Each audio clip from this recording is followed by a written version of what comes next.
That is our first topic today with our super panel. RNC Communications Director Sean Spicer, Republican strategist and former press secretary to both the Bachmann and Santorum campaigns, presidential campaigns that is, Alice Stewart, and Byron York. You know him from the National Review where he is an editor. Thank you all for coming in today. Great to be here. All right, Sean, I want to start with you because I just got an email in my inbox here that says at 5:15 there's going to be a conference call to discuss potential changes in the schedule.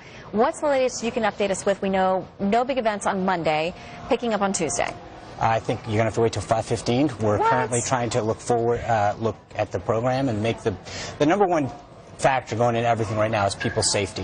Not just the people here, but the people traveling here. So it's constantly being reassessed with the information that's provided to us, both from local, state, and federal officials.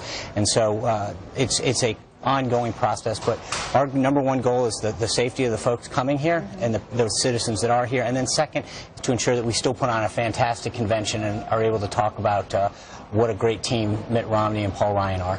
And part of the push, obviously, as we talked about there, with Ann Romney been out, she's speaking on the trail. She seems very comfortable now, as if she were a candidate herself, and in many ways, as a spouse, you often are viewed in that light. Alice, how do you think that she does when it comes to bringing female voters into the fold? Well, she does a great job, whether we're talking about attracting female voters or we're talking about people that are super pro-family and pro-life. But she also was able to touch on the governor's business experience and show that he had a great job in the private sector and did very well there, which is important here. And she makes him a more well-rounded candidate. We know he's a great politician. We know he's a great businessman. But now we know with her that he's a great family man and he's a great man of faith. So that's the kind of qualities that people in this country are looking for to lead this country, and she just puts a spotlight on that. Byron, we should note you're with the Washington Examiner, and with this discussion in mind, you know, the Democrats have, in many people's estimation, very effectively done a good job of saying that the GOP has some type of war on women. They've hit on a number of issues and said it's just not the camp that you should go with. They're not going to serve you well as a woman.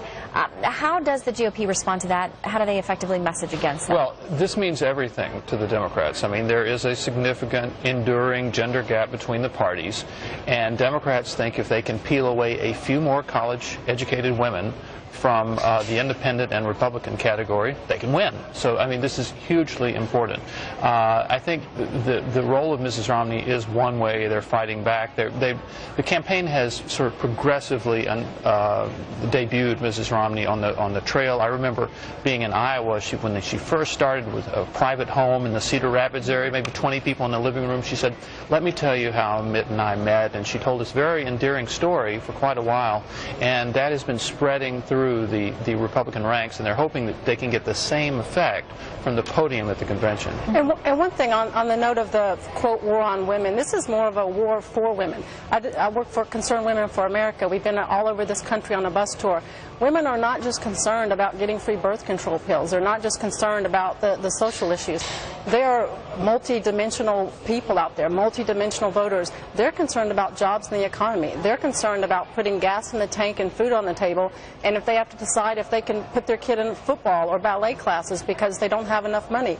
So it's insulting to say that women are just about the social issues. They're really concerned about number one issue, jobs in the economy, and they trust that Governor Romney can fix it. And to that point, I think that why they're going there is because this is a major distraction. If there was a record to run on, if they had said, hey, we've created all of these jobs, unemployment has gone down, housing prices are going back up, education costs, college costs, whatever it is, if things were moving in the right direction, the Obama campaign would be out there touting that. So at this point, they're left to manufacturing different types of wars and tactics to get away from talking about their own record.